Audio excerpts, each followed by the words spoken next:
Herztöne. Der Adventskalender zum Hören von der Evangelischen Kirchengemeinde in Essen-Kraai. Eine Geschichte von Lene Meyers-Grumanz an diesem Tag. Ein Mann erfuhr, dass Gott zu ihm kommen wollte. Da wurde er schrecklich nervös. Zu mir, rief er, in mein Haus.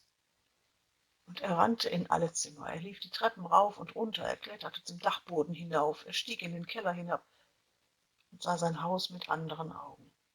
Unmöglich, jammerte er, in diesem Dreckstall kann ich keinen Besuch empfangen, schon gar nicht Gott. Alles voller Gerümpel, kein Platz zum Ausruhen, keine Luft zum Atmen. Also riss er alle Fenster und Türen auf und rief hinaus: Brüder, Freunde, Leute, helft mir aufräumen. Irgendjemand, bitte, aber schnell. Er machte sich sofort daran, sein Haus zu putzen. Durch die dicken Staubwolken sah er, dass ihm tatsächlich jemand zu Hilfe gekommen war, worüber der Mann mehr als dankbar war. Sie schleppten gemeinsam das Gerümpel hinter das Haus, schlugen es klein und verbrannten es.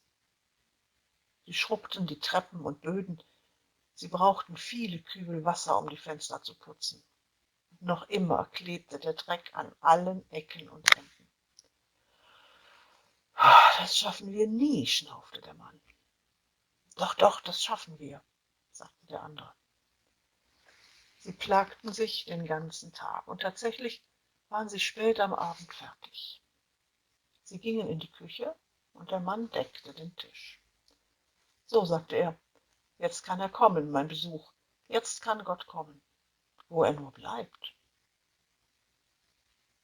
Aber ich bin ja da, sagte der andere und setzte sich an den Tisch. Komm und iss mit mir.